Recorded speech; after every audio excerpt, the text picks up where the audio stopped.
Bonjour, bienvenue à ce nouveau numéro de votre émission Dis-moi Pasteur, Dis-moi Pasteur, notre émission.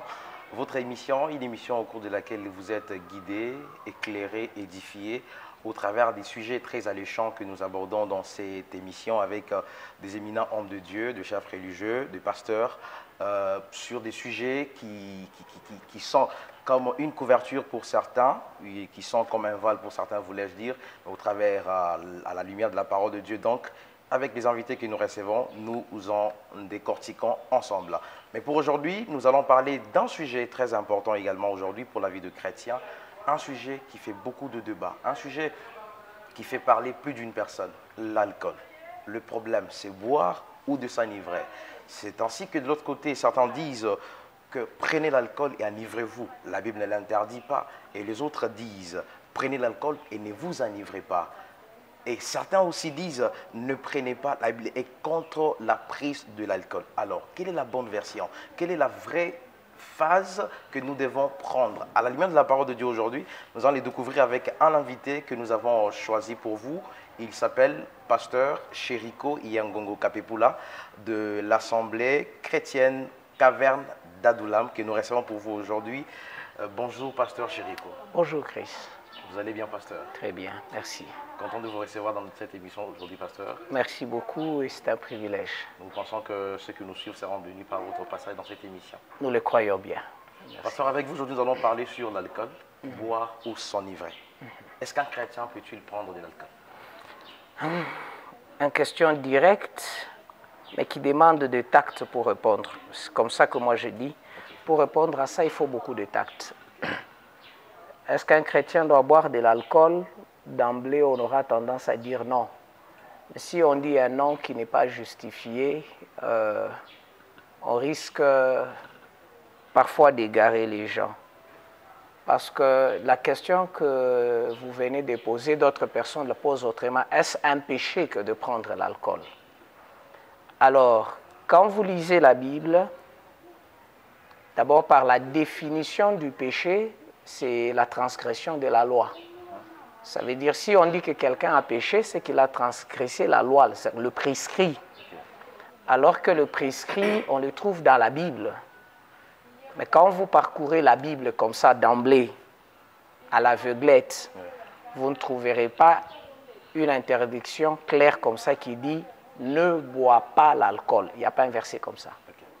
C'est pourquoi j'ai dit que pour répondre, il faut beaucoup de tact. Il faut aller au travers des Écritures. C'est alors qu'on pourra sortir maintenant les réponses à ça. Donc, d'emblée, s'il faut dire, est-ce que la Bible interdit de boire? La réponse possible, ça serait non. Pourquoi? Parce qu'il n'y a pas un verset qui dit clairement comme ça, ne bois pas de l'alcool. Le verset clair que les gens connaissent, c'est celui qui dit, ne vous enivrez pas. Et c'est là que les gens vous diront, la Bible a dit, ne vous enivrez pas, la Bible n'a pas dit, ne buvez pas l'alcool. Et vous verrez que le débat n'est pas autour de s'enivrer, le débat reste autour de boire. Voilà. Et selon vous, pensez-vous que la Bible est contre ou pour par rapport à cette thématique? Alors, si vous pouvez accepter, je préférerais parler et vous me faites des relances. Comme ça, pendant que j'expose, vous me faites des relances où je ne semble pas être clair. Comme ça, là, ça me permet d'exprimer la pensée biblique. Peut-être pendant que je serai en train de répondre, vous verrez si je n'ai pas bien répondu à une question qui est posée ou je ne suis pas dans le sujet exactement, vous me relancez. Alors, qu'est-ce que je vais dire? Parce que j'ai dit que le débat n'est pas autour de boire, mais autour de s'enivrer. Déjà, quand vous prenez Éphésiens 5, le verset 18, il est écrit clairement, ne vous enivrez pas de vin. Déjà, quand on dit le vin, on parle du vin alcoolisé, parce qu'il y a le vin non alcoolique, comme aujourd'hui vous avez les bières non alcooliques. Mais quand la Bible dit ne vous enivrez pas de vin, c'est qu'il fait déjà référence aux boissons alcoolisées. Et la Bible insiste sur une chose. La Bible dit que s'enivrer a un seul problème, c'est de la débauche. Et c'est là que nous devons maintenant étudier qu'est-ce que ça veut dire débauche. Lorsque vous prenez, laissez-moi prendre rapidement, lorsque vous prenez d'abord le mot ivresse ou s'enivrer, vous trouverez par exemple les quelques définitions que j'ai consultées. On vous dit que l'ivresse est définie comme trouble du comportement ou de la fonction mentale.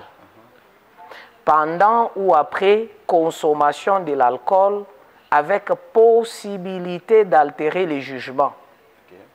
C'est ça la définition de l'ivresse. Ce qui veut dire, l'ivresse n'est pas le fait de boire, mais commence par boire. Tout celui qui boit n'est pas ivre. Mais plus tard, je vais vous amener à quelque chose. Mais déjà, le fait qu'on dit que s'enivrer, c'est le fait de troubler les fonctionnements mentaux. Et déjà, vous savez que l'alcool a cette capacité de troubler, de changer les comportements, exactement. Mais maintenant, dès que le cerveau est troublé par l'alcool, la personne est déjà ivre. C'est ça peut-être que nous évitons. Parce que si on dit que s'enivrer, c'est le fait de troubler le cerveau. Dès que le cerveau est déjà troublé, la personne est ivre. Mais dans les domaines de l'ivresse, il y a des degrés. Il y a des gens qui sont ivres, mais qui ont encore le contrôle et la maîtrise de soi, qui sont encore dans le bon sens, mais déjà ivres. Mais il y a des gens qui sont ivres et qui ont perdu le contrôle, qui sont complètement troublés. Là, ça devient remarquable. C'est souvent ces gens-là que nous disons qu'ils sont ivres. Mais juste au moment où déjà le cerveau est troublé, au moment où le comportement change, même s'il n'est pas manifeste, il y a déjà de l'ivresse. Je ne sais pas si vous comprenez. Je comprends très bien parfaitement. Et dans ce sens, est-ce que exactement le chrétien, en tant qu'enfant de Dieu, peut-il prendre l'alcool? Alors je continue pour y arriver. Parce que dans Éphésiens que nous avons lu avec vous, on a dit que s'enivrer, c'est de la débauche. J'ai donné d'abord la définition de s'enivrer. Maintenant, allons dans la définition de débauche pour qu'on relie maintenant les deux. Vous verrez, la Bible insiste, ne vous enivrez pas. Alors, quand on prend maintenant, quand vous prenez le mot débauche, vous prenez les dictionnaires, on vous dit que débauche veut dire dérèglement. Et le dérèglement veut dire trouble de la fonction mentale. Donc la Bible vous dit tout simplement, ne vous enivrez pas, ça veut dire ne prenez pas ce qui va troubler votre fonctionnement mental. Mais jusque-là, vous verrez que la Bible, quand quelqu'un est ivre, il a troublé son cerveau, ça veut dire qu'il a fait le mal. Parce que si on craint le péché, c'est par le fait qu'il nous sépare de Dieu. Est-ce que quelqu'un qui s'est enivré ici est séparé de Dieu? Non, il est troublé dans son fonctionnement. Vous voyez. Mais maintenant, quand vous avancez, vous prenez par exemple Galates 5, vous commencez par le verset 19, vous descendez jusqu'à 21, vous verrez maintenant que la Bible vient maintenant insister en parlant des types de personnes qui n'hériteront pas du royaume. Maintenant, en parlant de ces types de personnes, on cite les ivrognes. Quand on dit ivrogne, l'ivrogne, c'est celui qui a fait de l'ivresse une habitude. Ça veut dire celui qui a pris l'habitude à s'enivrer, à boire et à s'enivrer. Alors c'est celui-là qui n'héritera pas du royaume. Mais maintenant, quel est le danger de s'enivrer, même pour une seule fois? Vous verrez que la Bible vient nous donner ça comme un conseil sage. C'est là que je réponds. Est-ce qu'il est interdit de prendre l'alcool? Il y a une catégorie de personnes où Dieu dit clairement. Et je vais le démontrer. Et puis nous allons faire maintenant l'application à la chrétienté et nous arriverons à la conclusion que l'alcool n'est pas bon pour un chrétien. Alors, pasteur, que pensez-vous de quelqu'un qui prend de l'alcool, une boisson alcoolisée bien sûr, pendant la journée, et puis il entre dans sa maison, il s'endort paisiblement? Quel serait peut-être le problème à ce niveau-là? Alors, je réponds par Proverbe 31. Proverbe 31, verset 4. Il dit ceci. Ici, c'est une mère qui conseille son enfant. Une mère qui est reine, ça veut dire qu'elle a été femme d'un roi. Maintenant, quand son enfant est devenu roi, parmi les conseils de sa mère, il y a cette histoire d'alcool. Écoutez ce que cette maman dit. Elle parle à son enfant Lemuel. Il commence comme ça. Il dit, le vin, Lemuel, n'est pas bon pour le roi. Quand on parle du vin ici, on parle du vin alcoolisé. Le vin n'est pas bon pour le roi. Ce n'est pas à eux d'en boire, ni à ceux qui gouvernent de boire de l'alcool. Ici, on ne dit pas non, ne buvez dans la chambre. Il dit tout simplement d'en boire. Ça veut dire qu'il ne faut même pas boire. Ouais. Que ceux qui gouvernent n'en prennent pas. C'est le conseil de la mère ici. S'ils s'enivrent, ils oublieront les lois. Ça veut dire pour nous les chrétiens, l'ivresse amène quelqu'un à oublier ce que Dieu lui a prescrit. Voilà le danger de l'alcool. L'alcool vous fera oublier ce que Dieu vous a prescrit. Et la mère continue, elle dit que l'on donne plutôt des boissons enivrantes à ceux qui vont mourir et qui sont misérables. Déjà, la catégorie de ceux qui doivent prendre est définie ici. Les gens qui doivent mourir. Qui doivent mourir, qu'ils prennent. Pasteur, est-ce qu'on peut prendre l'alcool en cas de prescription médicale? Ah oui. Parce que plus loin dans la Bible, l'apôtre Paul prescrit à Timothée de prendre un peu de vin pour son état de santé. Ah oui. D'ailleurs, sur ce, ça fait aussi un autre débat. Sur ce, ça fait aussi un autre débat. Pourquoi? Parce que quand nous parlons du vin, nous avons deux types de vin. Il peut être alcoolisé ou il n'est pas être. Et le vin que les gens prennent pour l'estomac n'est pas nécessairement alcoolique ou alcoolisé. Mais allons ceci. Si c'est dans le sens d'une prescription médicale, qu'est-ce que la personne a fait de mal? Est-ce que vous savez que les médicaments que nous prenons, certains des médicaments sont des drogues? À vous de nous répondre, pasteur. Oui, je vous l'ai dit, je vous le révèle. Demandez aux médecins. Il y a des médicaments que nous prenons qui sont des drogues. Quand on prescrit à quelqu'un le diazépam, le même diazépam, si quelqu'un le prend normalement, il s'enivre.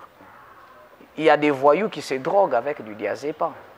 Quelque chose qui est prescrit dans un traitement ne pose pas un problème. Donc si je comprends très bien, les problèmes se posent au niveau des livresses. Des livresses. Et d'ailleurs, c'est pourquoi, non seulement au niveau des livresses, c'est pourquoi j'ai dit qu'il y a des versets qui vont nous répondre plus clairement. C'est pourquoi même la Bible dit, dans Galates 5, à partir des 19, la Bible parle des œuvres de la chair. Ça veut dire ceux qui vivent pour le plaisir de la chair se retrouvent dans ces choses. Mais ceux qui veulent le plaisir de l'esprit ne sont pas dans ces choses-là. Est-ce que vous comprenez déjà? Donc, il faut combattre. Les chrétiens n'est pas dans le plaisir de la chair, il est dans le plaisir de l'esprit. Et ceux qui ont l'habitude de s'enivrer, ceux qui ont l'habitude de troubler leur esprit par l'alcool sont déjà classés dans la catégorie des charnels, alors que les charnels n'hériteront pas du royaume. Donc, si le chrétien, s'il évite certaines choses, c'est parce qu'il ne veut pas avoir en lui des choses qui déplaisent à Dieu. Pasteur Chérico, lorsque vous lisez Jean chapitre 2, à partir du premier verset en descendant, on parle de la fête des Cana, dans laquelle Jésus-Christ est venu dans cette fête. Il y a eu un manquement du vin et le Seigneur a changé l'eau en vin.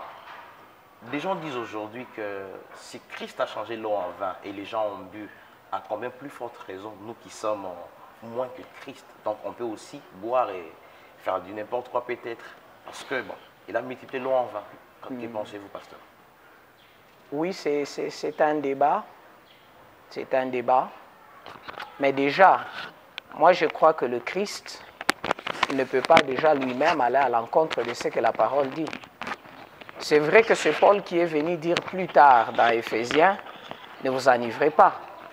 Mais si Paul a dit ne vous enivrez pas, c'est de la débauche, c'est parce que Christ qui est la parole, parce que Christ n'a pas appris la parole, mais Christ lui-même est la parole. Okay. Christ qui est la parole, c'est celui qui a dit à Paul d'enseigner cela.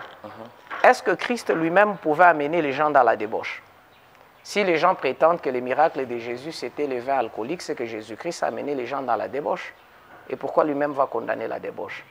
Alors il y a un autre élément, bien que ce n'est pas écrit, il reste un débat, est-ce que le vin a été alcoolisé? Qui peut nous prouver qu'il était alcoolisé? Parce que c'était un vin non fermenté, fabriqué à partir de l'eau. Donc il était un vin non alcoolisé.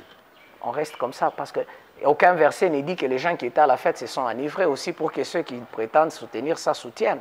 Okay. Parce que si Christ a enivré les gens, parce qu'il en avait fait 6 fûts, 6, hein, de 100 litres, ça veut dire qu'il y a une forte ivresse ce jour-là si c'était alcoolisé.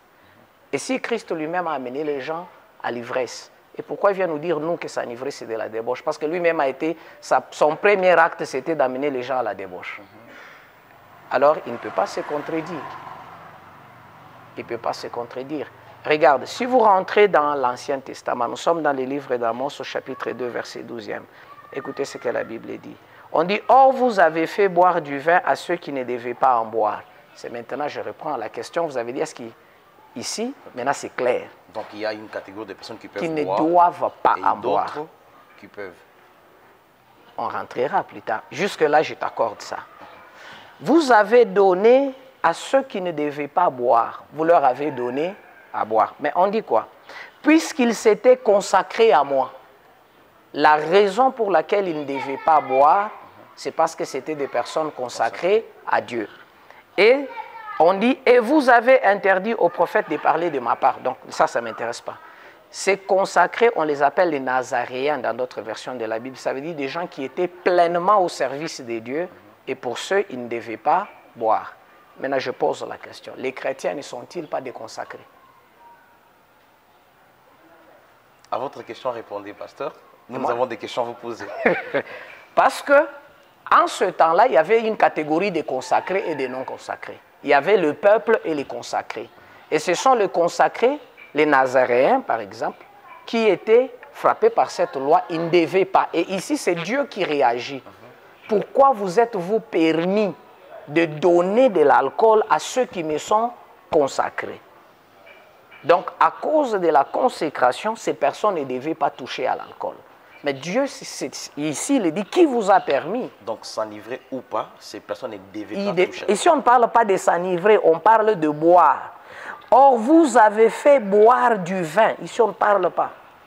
Juste boire seulement, Dieu a réagi là. Alors que les chrétiens sont des consacrés. Et d'ailleurs, eux, ils sont plus que les Nazaréens de la Bible. Parce que les Nazaréens, dans la Bible, un d'entre eux, c'est Samson.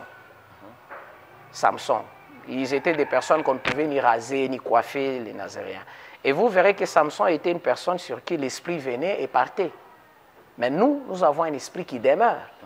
Si Samson, par sa consécration, ne devait pas boire, et nous les pasteurs, et nous les évangélistes, parce que n'oubliez pas que tout chrétien est évangélique. Tout chrétien est consacré à l'évangélisation. Et alors, si Samson ou les Nazaréens ne devaient pas boire parce qu'il était consacré, et nous qui sommes consacrés à l'évangélisation, si je vais encore ajouter un autre verset de la Bible. Prenons encore Lévitique. Quand vous êtes dans Lévitique 10, 9 à 11, la Bible dit ceci. Et d'ailleurs, je veux répondre à la question où tu as dit c'est toi qui posais les questions. Moi, j'ai inversé les rôles. Hein. Je retourne dans mon rôle. Alors, dans Lévitique 9, 10, 9 à 11, il est dit ceci. Dieu dit à Aaron, Aaron est un sacrificateur, donc un consacré, comme celui-là dont on a parlé. Les Nazaréens étaient un consacré. Aaron aussi était un consacré. Dieu dit à Aaron, toi et tes fils plutôt, ne buvez ni vin, ni autre boisson alcoolique avant d'entrer dans la tente de la rencontre. Si on s'arrête là, quelqu'un qui lit bien le français va dire, oh, mais on a dit avant d'entrer. C'est ce que j'allais dire. C'est que s'il n'y a pas d'entrée, il pouvait. Très bien, on garde ça, parce que je vais faire maintenant le parallélisme. Ça veut dire, quand vous rassurez-vous que vous ne devez pas prendre de l'alcool ni boisson alcoolisée avant d'entrer, parce que si vous entrez, il continue, il dit, vous vous attirerez la mort sur vous. Ça veut dire, si vous osez entrer dans ma présence avec un peu d'alcool en vous, je vais vous tuer. C'est Dieu qui dit ceci au sacrificateur. Il continue. C'est une prescription que vous et vos descendants devrez observer en tout temps. N'en buvez pas non plus lorsque vous devez décider si une chose est sainte ou profane. Ça veut dire, au moment où vous devez juger si une chose est pure ou impure, ne soyez pas sous l'effet de la... Ne buvez même pas. Parce que Dieu sait aussi, le fait seulement de boire altère le raisonnement. Si vous devez juger qu'une chose est pure ou impure, ou encore lorsque vous devez enseigner aux Israélites les lois que je leur ai transmises par l'intermédiaire de Moïse. Alors ici, quelqu'un va se frotter les mains et dire, mais ok, Dieu a dit il ne faut pas boire avant d'entrer dans la tente, il ne faut pas boire avant de juger, et il ne faut pas boire avant d'enseigner. C'est que nous pouvons boire, il y a des temps où nous pouvons boire et des temps où nous ne pouvons pas boire. Exactement. C'était ça la loi qui était donnée à ses amis. Maintenant, venons dans le Nouveau Testament. Quelqu'un va dire, moi je ne suis pas sacrificateur. Mais lorsque nous avons fait de nous un royaume de sacrificateurs pour Dieu son Père, ça veut dire, si Christ qui est ici est un chrétien, il est déjà sacrificateur. Okay. Moi, je suis sacrificateur parce que Christ a fait de nous un royaume de prêtres, un royaume de consacrés à Dieu pour le servir. Mais maintenant, dans cette qualité-là, la même loi qui a frappé là revient. Parce que Dieu a dit à Aaron, et vos descendants. Il y a les descendants biologiques d'Aaron, et nous avons les descendants spirituels, ça veut dire ceux qui sont dans la sacrificature. Or, dans la sacrificature, on trouve tous les chrétiens, selon Apocalypse 1, 6. Nous sommes tous un royaume des sacrificateurs. Donc, étant chrétien, oui, on ne doit pas boire de l'alcool? Ah, on commence à y arriver. Ni s'enivrer. Allons-y maintenant. C'est là qu'on commence à arriver. Alors, maintenant, faisons le parallélisme. Je prends ce verset des Lévitique 10, 9 à 11. Je prends les 3 points dont Dieu parle à Aaron ici. Premièrement, il est dit à Aaron, avant d'entrer dans la tente de la rencontre, c'est-à-dire parce que vous devez me rencontrer, moi l'Éternel, toi et tes enfants, vous ne devez pas boire. Ici, on ne parle plus de s'enivrer, on parle de boire. Boire tout simplement. Mais maintenant, allons-nous aujourd'hui, est-ce que nous avons une tente de rencontre? Où est-ce que nous rencontrons Dieu? Est-ce que Dieu, on le rencontre à l'église? Si nous étions comme Aaron et qu'on devait venir rencontrer Dieu à l'église, nous ferons aussi comme Aaron, par exemple. Nous buvons quand nous sommes à la maison, mais nous nous rassurons, par exemple, le mercredi, il y a culte, je ne vais pas boire, parce qu'aujourd'hui, j'irai rencontrer l'Éternel. Vendredi, il y a culte, je ne vais pas boire, mais lundi, mardi, jeudi, je peux boire. Mais, malheureusement, pour nous, ce n'est pas ça. Eux, ils allaient rencontrer Dieu dans la tente, mais nous, nous sommes transformés en tente de Dieu. Et ils allaient rencontrer Dieu, mais nous, nous sommes des personnes en qui Dieu habite. Si ceux qui devaient rencontrer Dieu ne devaient pas boire avant de le rencontrer, mais qu'est-ce qui arrive à celui en qui Dieu habite? Donc, ayant Dieu en nous, on ne doit pas boire. C'est clair. Et pourquoi aussi l'ange parle à la femme de Manoah? Tu mettras au monde un fils, il sera ceci ou cela, et tu ne prendras pas de liqueur forte. Exactement. Imaginez-vous la femme de Manoah parce qu'elle devait porter un Nazaréen dans son ventre. On lui dit, tu ne boiras pas. Et nous qui avons Christ en nous.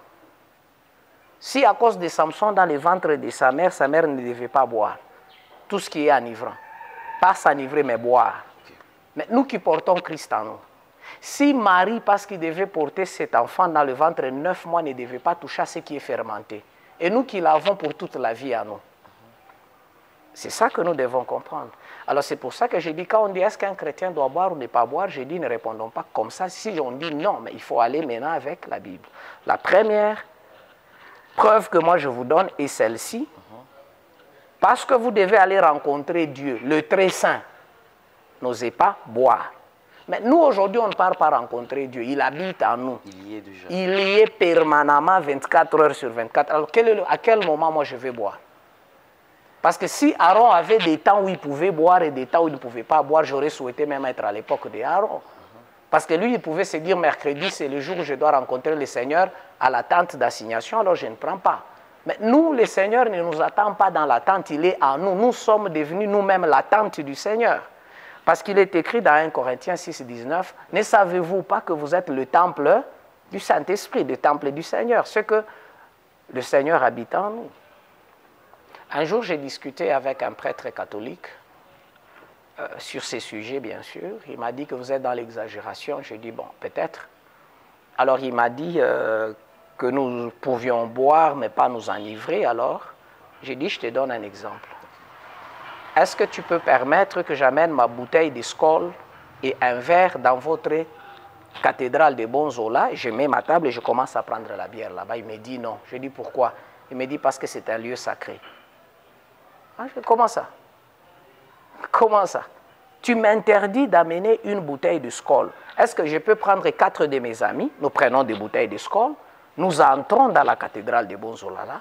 Chacun va prendre juste une bouteille, une bouteille. Nous prenons et puis nous sortons. Elle dit non, c'est un lieu sacré. Alors je lui ai posé la question. Entre la cathédrale de Bonzola et toi, qui est véritablement sacré? Qui est le lieu sacré de l'Éternel? Parce que la Bible dit que Dieu n'habite pas dans ce qui est fait des mains. Si vous ne pouvez pas permettre à quelqu'un d'entrer dans votre temple là, Même ceux qui ont courage de boire, ils ne peuvent pas permettre à quelqu'un de prendre l'alcool dans le temple là, parce que c'est sacré. Mais pourquoi vous les mettez en vous? Vous voyez, c'est que les gens savent qu'il y a des choses qu'on ne peut pas faire, mais ils les font. Ils les font quand même. Ils le font parce que... Exactement. Deuxième élément. Dieu dit à Aaron, à ses enfants, qu'ils ne devaient pas boire lorsqu'ils devaient juger de ce qui est pur et de ce qui est impur. Mais maintenant, nous qui sommes chrétiens, parce qu'eux, ils avaient un temps où ils devaient juger de ce qui est pur et de ce qui est impur. Mais nous, c'est notre vie de chaque jour, surtout en ce siècle. La Bible dit d'ailleurs en Matthieu 5, 8, « Heureux ceux qui ont les cœurs purs. Pour que les cœurs soient purs, je dois veiller sur ce qui entre à moi. » Parce qu'il est écrit dans les livres des Proverbes, « Garde ton cœur plus que toute chose. » Ça veut dire, je dois veiller sur ce qui entre à moi pour garder mon cœur pur. Mais si Dieu dit, parce que tu dois juger de ce qui est pur et de ce qui est impur, tu ne dois pas boire. Ça veut dire, nous, aujourd'hui, nous avons plus de raisons de ne pas boire. Parce qu'il est encore ajouté dans 1 Pierre 1, 15, parce que vous invoquez celui qui est saint, vous devez être saint. Alors que l'ivresse, c'est de la débauche. Celui qui est dans la débauche n'est pas saint. Wow. Mais la Bible dit, parce que vous invoquez celui qui est saint, vous devez être saint. Est-ce qu'il y a un moment où je peux être saint et un moment où je dois être dans la débauche? Donc il y a un moment de la sainteté, un moment de débauche dans la vie d'un chrétien. Non, nous sommes appelés à être saints en tout temps. C'est ça que la Bible attend de nous. Alors, pour être saint, il faut un bon jugement. Ainsi dit, voilà la deuxième raison pour laquelle un chrétien ne peut pas boire de l'alcool. Ici, je ne parle pas de s'enivrer parce qu'ici, le verbe, c'est boire. Troisième raison, selon ce que nous avons lu, Dieu dit à Aaron et à ses enfants qu'ils ne devaient pas boire parce qu'ils devaient enseigner les prescriptions. Parce que Dieu n'acceptait pas qu'ils aillent enseigner en ayant pris. Ça veut dire, quand vous savez que vous allez enseigner aujourd'hui, ne prenez pas, ne buvez pas parce que vous devez aller enseigner. Boire et pas s'enivrer. Dieu parle carrément de boire. Ne buvez pas parce que vous devez aller enseigner. Matthieu 28, verset 20, Jésus dit, vous êtes devenus mes disciples. Allez, faites des nations des disciples et enseignez-les ce que je vous ai prescrit. C'est que tout chrétien est appelé à enseigner. Mais maintenant, nous, nous enseignons, pas seulement quand nous parlons, nous enseignons aussi par notre mode de vie. C'est que nous n'avons pas un temps. Eux, ils avaient un temps, mais nous, nous enseignons tout le jour, par notre façon d'être, par notre façon de vivre et par les paroles. Paul dit même quelque part, même ce qui est bon pour toi, si ça peut enfoncer quelqu'un dans son mal, ne prends pas. Je vous donne un exemple. Vous êtes venu me voir parce que je suis pasteur. Et je sors de mon bureau là-bas avec une bouteille de Skol où j'ai mis de l'eau et je suis en train de boire. Quelle sera votre réaction? Étonnement. Étonnement, pourquoi? Moi, je bois de l'eau, mais dans une bouteille de Skol. Quiconque me verrait avec ça, va dire, mais qu'est-ce que le pasteur fait? Parce que moi, je bois de l'eau dans une bouteille de Skol. Donc, le fait qu'ils auront vu seulement la bouteille de Skol, ils vont être scandalisés. C'est pourquoi Paul dit, il y a des choses, même quand ça nous est permis, on ne les fait pas. Mais ici, Dieu est catégorique, vous ne faites pas ça parce que vous devez enseigner, parce que vous devez juger de ce qui est pur et parce que vous devez me rencontrer. Ces trois choses étaient des moments dans la vie des sacrificateurs de l'Ancien Testament, mais dans la vie des sacrificateurs du Nouveau Testament, ce n'est pas un temps, c'est tout le temps. C'est pour ça que nous avons plus de raisons à respecter cette loi qui est ici. Mesdames, Mesdemoiselles et Messieurs, nous sommes en train d'aller petit à petit vers la fin de notre émission. Nous abordons un sujet très complexe aujourd'hui, l'alcool. Boire ou s'enivrer? Qu'est-ce que la Bible dit? Il faut-il boire un peu, ne pas s'enivrer ou s'enivrer? Voilà pourquoi nous sommes en train de discourir avec le pasteur Shirko Yangon Kapepula de l'église de l'Assemblée chrétienne Caverne d'Adolama. Pasteur, il y a des gens qui disent, je pris de l'alcool, je me suis endormi parce que j'ai beaucoup de problèmes. J'ai beaucoup de soucis, j'ai perdu de l'argent, ma femme m'a refusé, j'ai plein de trucs en fait. Je me suis endormi pour oublier cela. Qu'en pensez-vous, pasteur? Laissez-moi rapidement aller à Proverbe 31 là. Je crois que je vais trouver Proverbe, j'ai dit. Je vais trouver quelque chose pour dire à ça. Toujours sur la maman qui conseille son enfant. Okay. Elle dit quelque chose sur ça.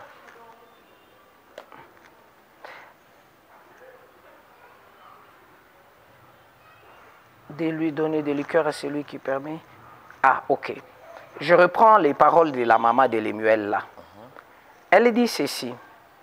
Ce n'est point au roi Lemuel, ce n'est point au roi de boire du vin, ni au prince de rechercher des liqueurs fortes, de peur qu'en buvant, il n'oublie la loi. Ici, on ne parle pas de s'enivrer, on dit en buvant.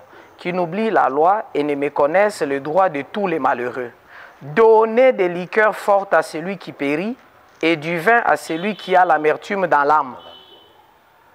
Qu'il le boive et oublie sa pauvreté et qu'il ne se souvienne plus de ses peines. Vous voyez? Ça veut dire, même dans ce temps-là, on comprenait qu'il y a des gens qui prenaient de l'alcool pour faire quoi? Pour oublier son problème. Mais pour un chrétien, c'est ça qui est même grave. La Bible dit la consolation, c'est le Saint-Esprit. Quand quelqu'un a des problèmes, qui doit le consoler? C'est le Saint-Esprit. Celui qui cherche la consolation dans l'alcool a méprisé l'Esprit de Dieu. Parce qu'il a élevé l'alcool comme son consolateur. Si vous avez un problème, le sauveur, c'est Christ. La guérison, c'est Christ. Mais c'est lui qui recourt à l'alcool, à l'ivresse, comme consolation, comme solution, à mépriser le Christ qui est mort à la croix pour lui. C'est le mépris du Seigneur dans cet acte-là. Donc quiconque est dans ça, il le méprise carrément. Donc pour tout chrétien qui a des problèmes, des soucis, il ne doit pas recourir à l'alcool. Non. Il doit faire recours au Saint-Esprit. Au Seigneur, au Saint-Esprit. Il y a la parole de Dieu et la Bible est pleine de paroles qui peuvent vous consoler. Allez rencontrer un homme de Dieu, exposez votre problème, qu'il vous apporte la pensée de Dieu sur votre problème. Mais lorsque vous recourez à l'alcool, c'est le mépris de Dieu. C'est comme si vous dites que Dieu est incapable de vous consoler. Ainsi, le meilleur consolateur pour vous, c'est l'alcool. Donc c'est un mépris du Seigneur et de son œuvre. Pasteur Chirico, puisque nous avons petit à petit vers la fin de cette émission, plein de choses regorgent en elles des avantages et aussi des conséquences. Oui. Quelles sont exactement, puisque vous dites que l'alcool n'est pas bonne pour le chrétien et parce qu'ils sont consacrés à Dieu, quelles sont les conséquences que cela peut produire dans la vie du consommateur premièrement?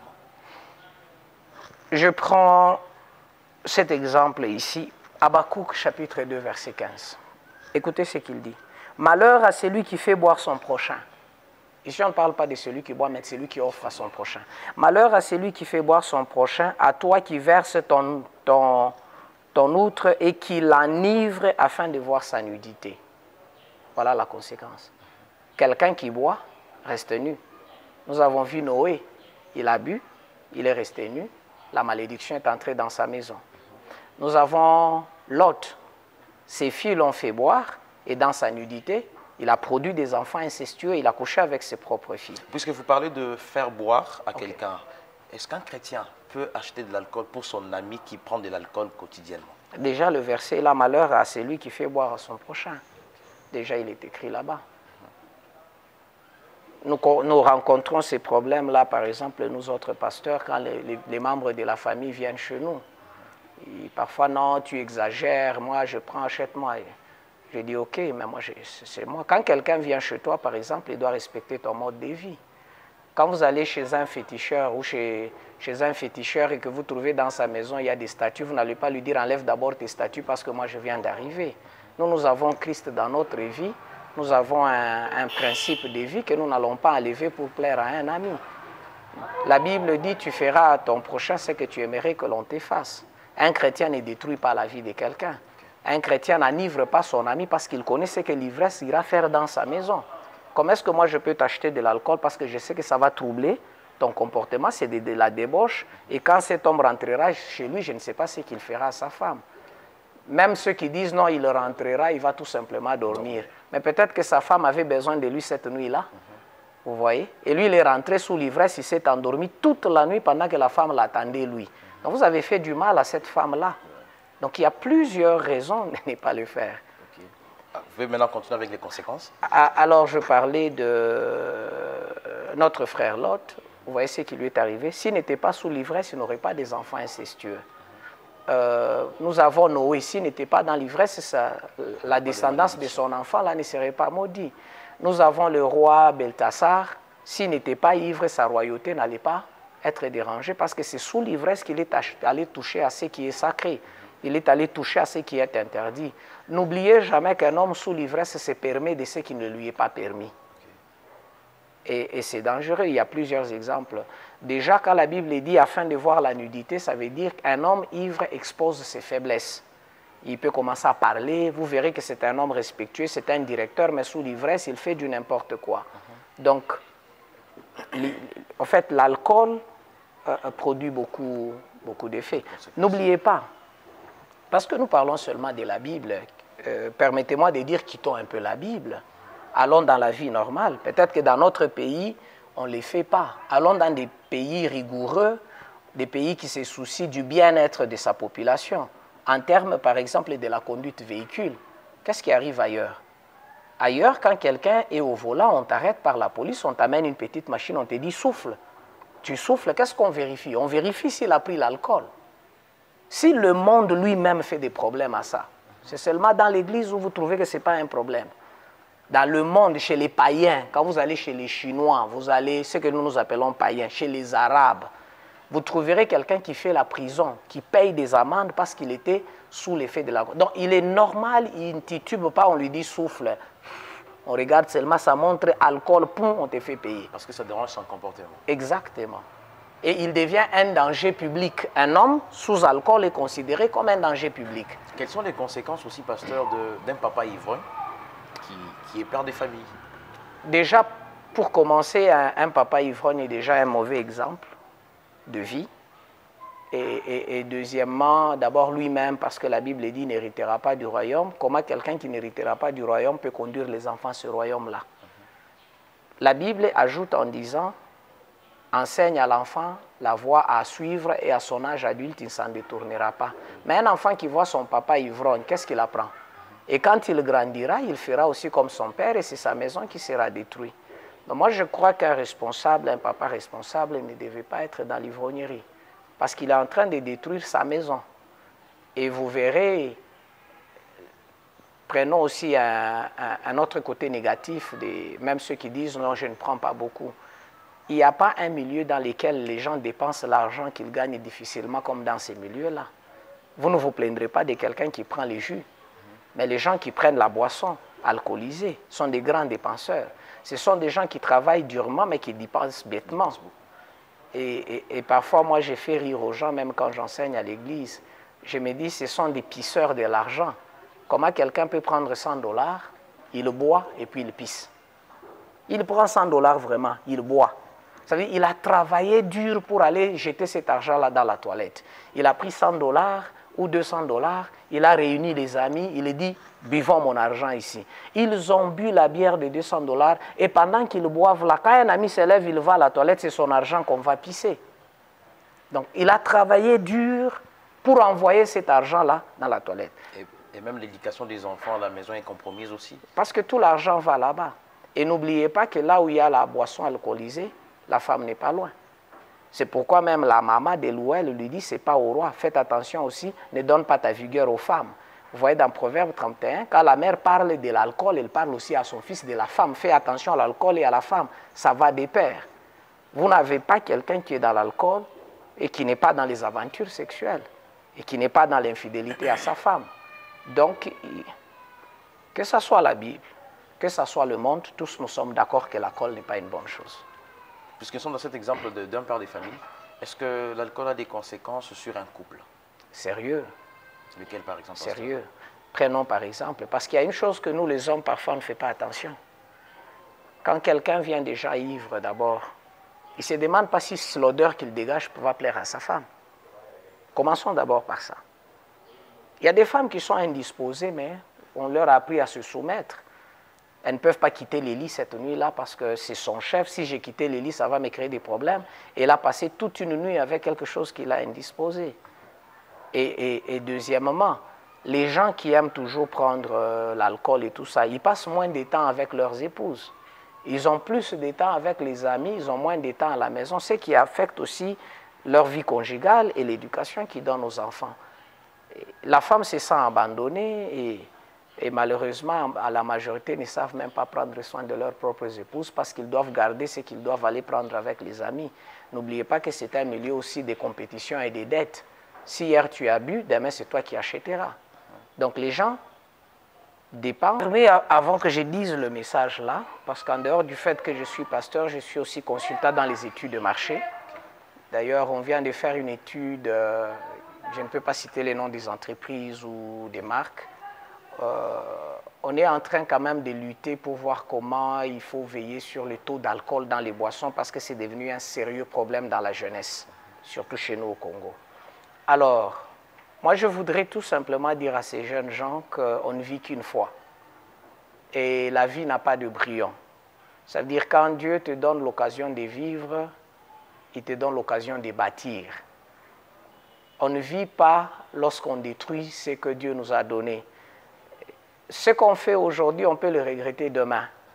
Parce qu'il y a des choses qui ne reviennent pas deux fois dans la vie. C'est pourquoi même la Bible dit, faites bon usage de toute occasion qui vous est donnée. Chaque jour que Dieu nous donne est une occasion dont on doit faire bon usage.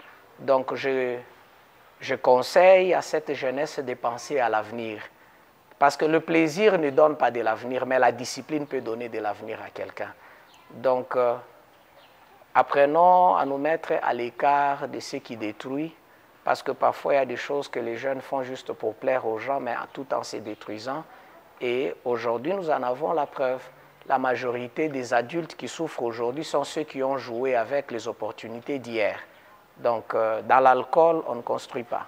Et même, d'ailleurs, l'alcool détruit le corps, détruit la capacité mentale et la capacité physique. Et pour finir, en tant que pasteur, je dirais, ça détruit même les capacités spirituelles. Et la Bible dit, celui qui détruit le corps, le Seigneur le détruira. Voilà la conclusion. Merci beaucoup, pasteur Jericho Yangongo. C'est avec lui que nous avons partagé sur l'alcool, boire ou s'enivrer. Mesdames, Messieurs, nous sommes pratiquement à la fin de cette émission dans laquelle, voulais-je dire, nous avons reçu le pasteur Jericho, nous avons parlé sur boire ou s'enivrer. Alors, nous vous donnons rendez-vous très prochainement. N'oubliez pas de cliquer sur la cloche de notification et aimer notre page Tambour Matin TV. Merci et à la prochaine.